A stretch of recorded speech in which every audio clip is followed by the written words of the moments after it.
Greetings. Well, today I want to talk to you about commitment. Did you know that behind every commitment, you have a why? We all have a why. And what I mean by a why is it is a reason for doing what we do, a reason for committing to something. And attached to that reason is a value, something that we value or we hold dear. And that is why we commit to something, because we value it greatly. Well, let me ask you today, what is your why? If you call yourself a Christian, what is your why to committing to a relationship to the Lord?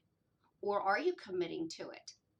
So, committing to a relationship with the Lord means that we actually walk with Him and we talk with Him. We read His Word. We pray. And when I say pray, we not only ask, we not only talk to Him, but we listen. We wait upon Him. We have a relationship with Him. And that's why I asked, if you commit to the Lord in relationship, what is your why behind that? Let me just tell you that as life goes on, that why you need to know. That value, what is it that you value in your relationship with the Lord?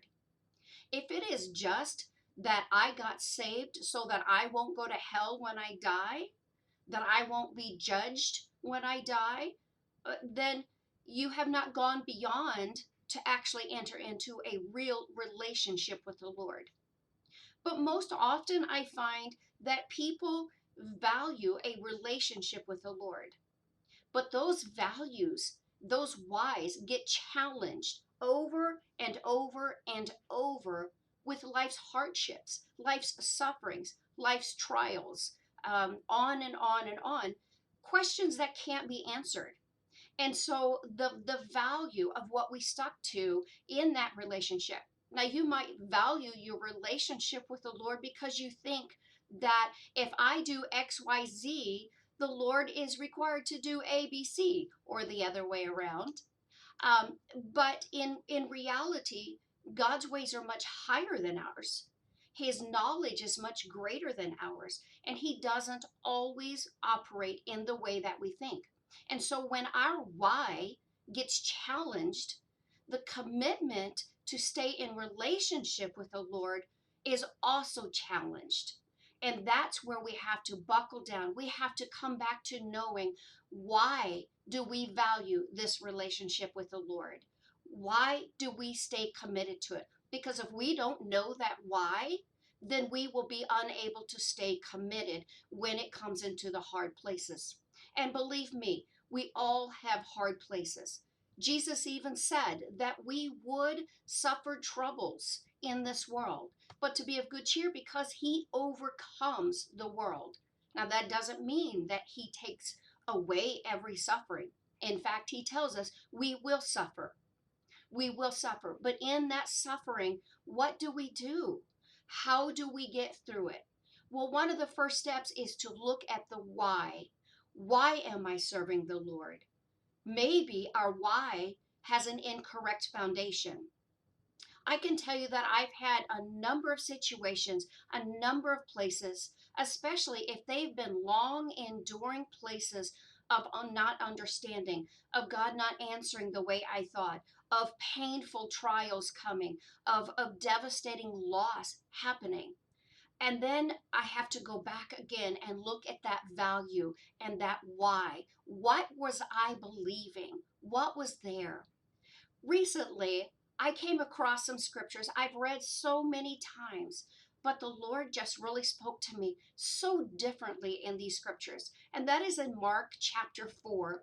And I won't read all of this, but it's in Mark 4:35 through 41, where it says, "The wind and the waves obey Jesus." Now, when they were in that boat, let me just say, when they were in that boat there, um, the disciples, the storm was coming up and the disciples were frantic, and but Jesus was sleeping. He was just sleeping soundly. And so One of the disciples goes to Jesus, wakes him up, and says, "The storm is here. Help us." And he says, "Do you not care?" Now, I've always seen where they were afraid of the winds and the waves and the storms. They were afraid of drowning. And so they were frantic when they went to Jesus. And aren't we that way? Aren't we that way? But this time I saw something much deeper, an even deeper fear under there. This disciple did not trust, did not believe that Jesus cared, that Jesus cared enough to be in the boat, so to speak, with him, to wake up and to do something. And so bigger than the storm, greater than the waves, more than drowning, they didn't know if Jesus truly cared about them. And I find myself in all these situations. I value that God is going to protect me. I value that God is going to be there for me. But oftentimes, when those values are pushed against, because Jesus doesn't do what I think he's going to do, he doesn't come early, he doesn't provide in a way that I think, he allows suffering, he allows things that is incomprehensible to the human natural mind and being. Some things we will never understand on this side of heaven. I realize that a greater value I have to keeping commitment to be in relationship with Jesus is to know that he cares. He cares.